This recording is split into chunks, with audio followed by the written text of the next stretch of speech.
Today, we have a music instructor who is called Victor Mulinge. Yes, all professions are very important. So today, we get to look at his journey as a music instructor, how it has been and for how many years he has done it.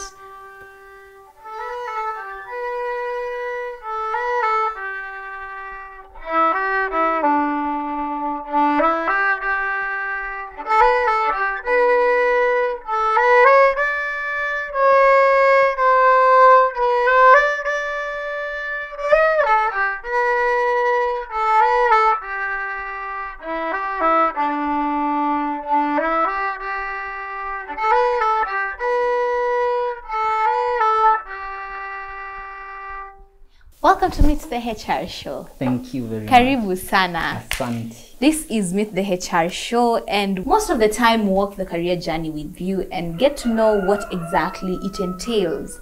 So to start us off, music, how did it happen?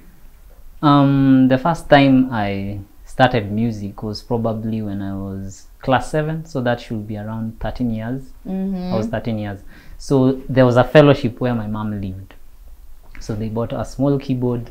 That's how I started having interest in the keyboard, which is the piano. So I used to play funny things then, but that's how the journey started for me. Then high school, I think that's where it became more serious because I used to play in the CU.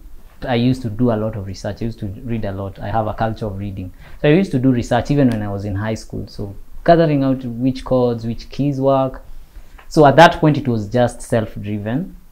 Then later on in life, I did a different degree at school. We would like to know that. So, but when I was still doing that, then I started doing graded music. That's ABRSM and London College of Music exams. ABRSM in full, please. Associate Board of Royal Schools of Music. So it's based in the UK. Okay. So they usually examine all instruments. So if it's the piano, the guitar, the flute, all classical instruments basically. And then there's London College of Music. It does the same thing. So also graded all the way to grade 8. Then past that, it's diplomas. Okay. You mentioned that you graduated from something different. What were you studying then? I did Bachelor of Science, Analytical Chemistry. Analytic chemistry and music. The relation, please. I think it was, for me, it was, I loved science and math. And so I needed to get rid of that urge because I love both things. I actually thought when I was younger that I'd be a scientist or an engineer, and then that would be probably playing music on the side. So it turns out music is the main squeeze now. So for me, I think it was important for me to do that because that interest was really satisfied, and now I can really focus on music. Okay. Did you ever practice whatever you graduated? A very short time. I did it a bit because I already started working when I was in campus. I was teaching here and there. So I had already started earning from music. A bit, yeah. So you started from an early, still in campus, and you had started learning some of the instruments then. Yeah. Especially after Form 4, that because in our time we used to wait for 2 years. That period I really invested in my music. So by the time they're calling you for university, you had done music. For a while. Practically. I had not gone as into a school, but I was playing in bands. And that's the period when I learned the guitars and what, because initially it was just piano for me. And then when did you get to studying music? I started, I think, when I was in year 3 is when I first joined Mahanaim College. It's near Safari Park there. That's when I started doing standard notation and started getting interested into doing exams and just getting papers for music. Good. They say music is more of passion and others term it as more of skills. Which one would you say you are? I think for me it's passion. Though both are necessary. Yes. You need to have the skill to be able to play well. So you might have the passion, but then if you do not work on it, you will never sound nice. True. So they go hand in hand, but passion is very important because if you eventually do it just because of skill, there are some students we teach that don't really love music that much, but they do well. Yeah. So which means they have the skill, but the passion is It's not there. Yeah. Different students you've been able to teach, and you're very happy of what the results are. And different students have different capabilities. Yes. How are you able to make sure you don't leave one behind? I think music, in my opinion, should be very individual. Because, for instance, there's a learner that is more standard notation, more classical oriented. So they are very good with reading music. Then there's another one that is really bad at reading music, but is able to play by ear well. By ear well. Yeah. So it's you just know the learner and their uniqueness and work on making that. But especially if they love music, then you know what they essentially their biggest strength, and really focus on making that grow. Now, a parent comes to you, the child has no interest and the skill is low. Is there a way you as a teacher can ensure that that student actually comes to a position and they actually embrace it? When there is no interest, it's a problem. So if I take up a student and I feel like there's no interest, it's like a forced instrument to them, I usually have a conversation with the parent. If there is something else, probably they are more interested, because at the end of the day, if you force the student, sometimes they might hate the instrument and never do it. You'd rather have a break, they go and try that something interest they have, and then when they've exhausted that, they can come back to music. But if you force it, sometimes the student hates the instrument forever, so they'll never come back to it. So it's better not forcing it, just let the child, let it not feel like it's a forced activity. If it feels forced for the kid, as in teaching a child who is crying is not you won't make a lot of progress with such a student. True. So if the interest is there, then that's the best student to deal with. If they are being forced, you can teach a student that does not have the interest, but they are not being forced. That's different. You can actually nurture the interest as you teach. But a person that is actually being forced, especially us people who have done music, we force our children to do music. And they have to go the same path that I went through. Let's go with that one. So that one is usually a tricky place. Yeah. Okay. From what ages do you teach? I've taught as low as 3 years, though the progress is very slow. 3? But imagine. Now, which instrument do you start with? Mostly it's piano. Piano is the best instrument to start off a very small child, because it's just pressing notes, and the notes are usually correct at the first stage. But then the best stage in my opinion is 5 years. 5 years and above. Oh, okay. You've taught both 844, now we have the CBC, we have the international curriculum. How is the experience for you? I think for the international ones, because I think the certificates have something they add to their qualifications, they take this music a bit more seriously, and they are more. So you find them going for the exams more, but over time, even the other people now are taking music seriously. What is your experience working with children? It's fun. It's very fun. Yeah, and I've become better at handling children over time, and knowing that a child learns in small chunks. You don't expect them to play a full scale or a very crazy song at the first day. So you start with simple things that like Mary Had a Little Lamb, and that's an achievement. So I've learned how to teach a small child. And in various stages, how to go with them. Have you ever found a difficult parent who really wants the student to learn, and the child is like, Mimi teacher, hii si passion yangu? Yeah, that happens. Yes. It's how the work is. So there are some times where you will meet a parent that expects a lot, and maybe the child themselves are not that interested, or they are not at that level. True. So some parents may be pushing the child too much. Others are not involved at all. So they're like, oh, mulifanya class, and that's all. So it's different people, different clients, and all of them have their different how they are. Okay. So do you have a class, or it's more of one individual? So I've done all, but most and the ones I prefer are one-on-ones. Why? One-on-ones because I see progress faster compared to group.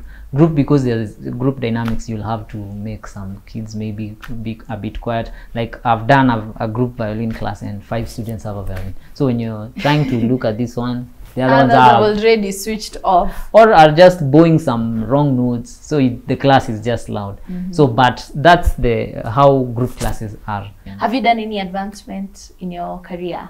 Advancement? Okay, I've done lots of graded music, because then I added instruments, because I told you my main instrument was the piano. So yes. I've added the guitar, I've added the violin, I've added the flute, and the guitars, there's bass guitar and the electric guitar. They're actually different instruments.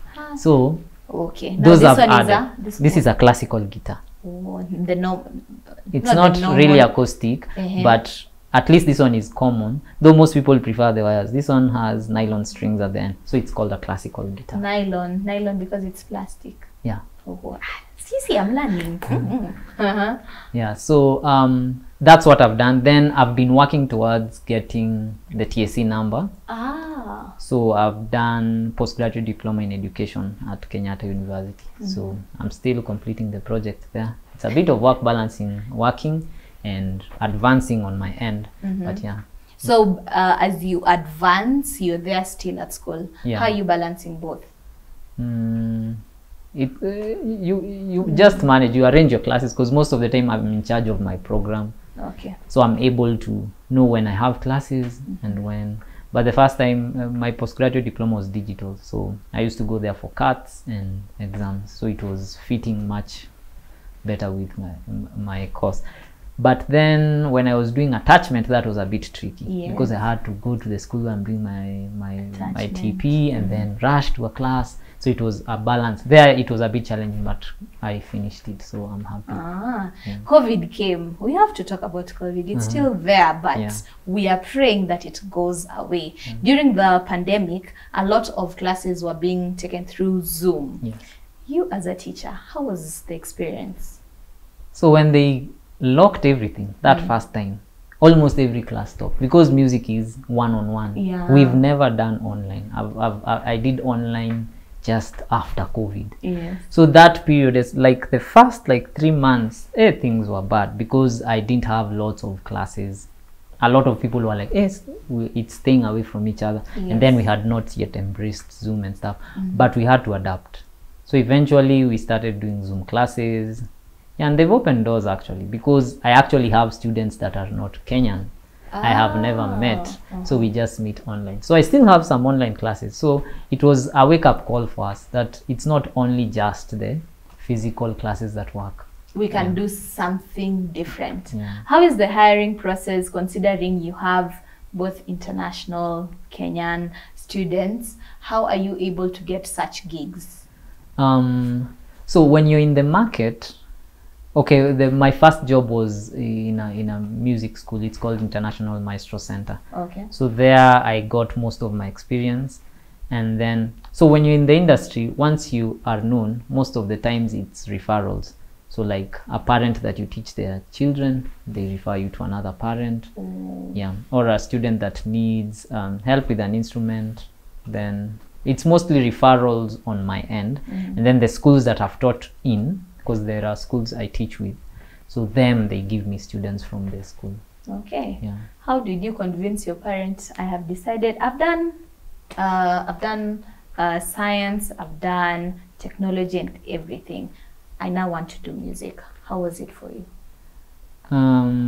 I don't think it was that hard, because I had done a lot, because my first gigs were really playing in church and bands. So maybe the issue was sometimes they would come late. You're walking around with a guitar. So that of course they're worried about your safety at that point. But then teaching, once I got into teaching, I think they accepted music fully, because that is now what I do full time. Yeah. Full time from 8 to 5. Yeah. The hiring process. So in schools, most of the times, my kind of skill, most of the times we are taken as peri-peri teachers. So we go into peri-peri. Yes, yes. So we are not really classroom teachers.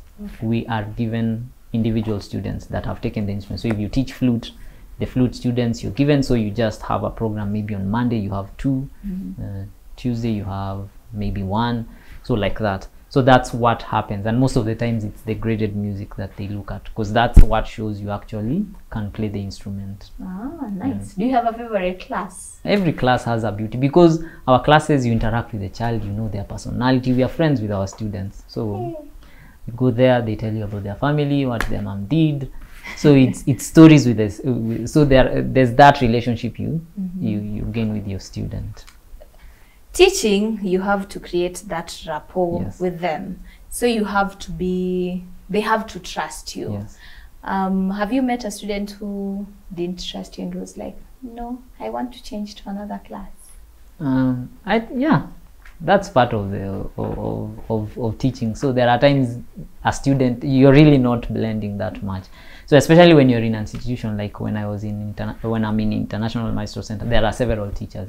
So when you feel this is becoming a bit, it's not working, you can have another teacher come, because sometimes it's just your personalities that are not. They're not rhyming. Yeah, but probably the interest is there for the student. Yeah. Some of the challenges you faced. Okay, the biggest challenge was because I learned music by playing in church, kucheza seben and stuff. So when I started now doing standard notation, that's because it's a language. It's like the way a person goes to learn French or Spanish, and you need to speak it fluently. So standard notation is this G clefs, what. So before you're able to play comfortably, it takes time. So I had to practice a lot. I had to really pump in a lot of practice time to be able to read music well, and also have the technique to manage the exams even. Is music being embraced a lot in Kenya right now? Yes, I think music is becoming popular. Yeah. The future? The future is bright. So just work on your art. If you're good in your art, and then also teaching is a skill. You might know how to play, but you have to learn how to teach. So it's good you go into an institution where you will learn how to teach. Okay. Yeah. The fact that you can play a musical instrument, can you sing? I tried singing, yes. But I've not invested that much. I will probably carry a tune. I won't go off and stuff, but then I've not invested in singing that much. Okay. Yeah.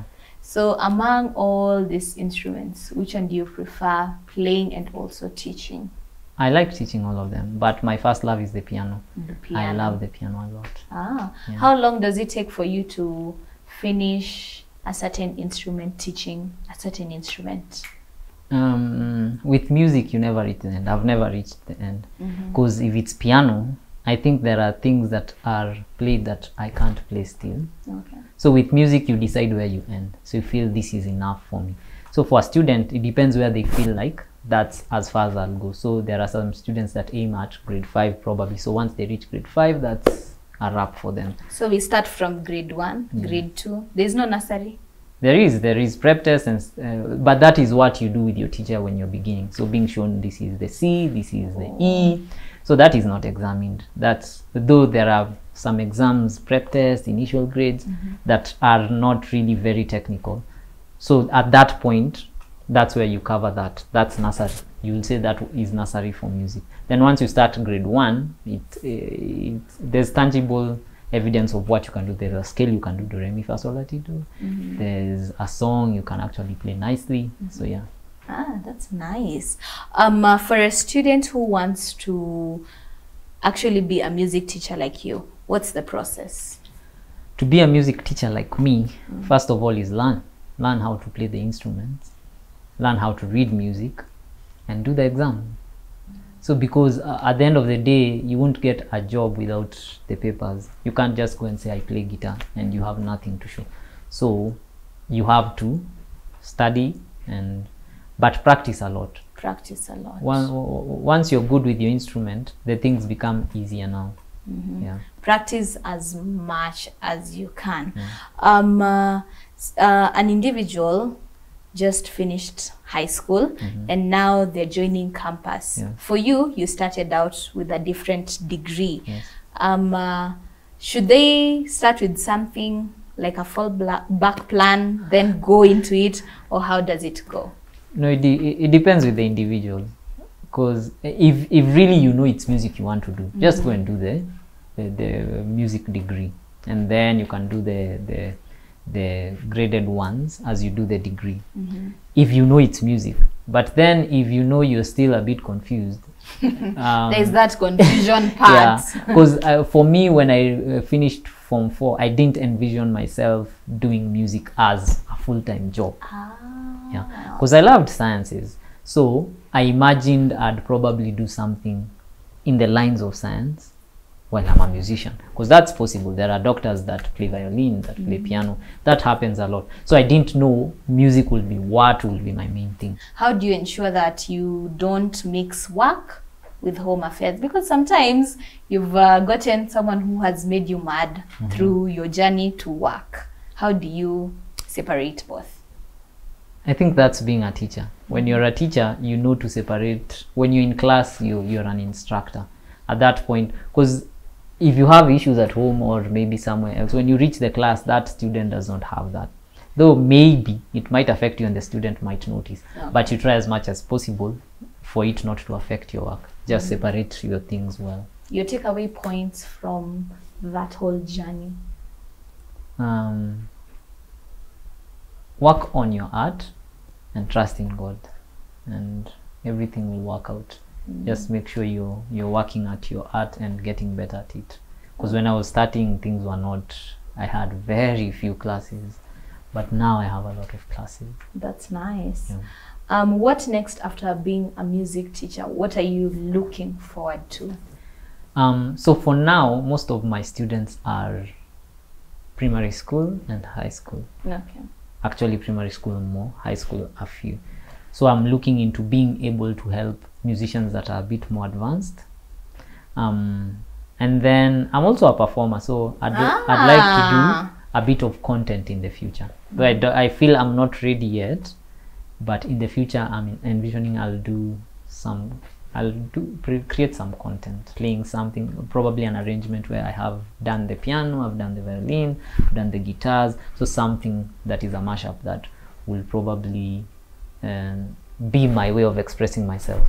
Yeah. That's really nice. That has been Meet the HR Show with Mr. Victor, who is a music instructor.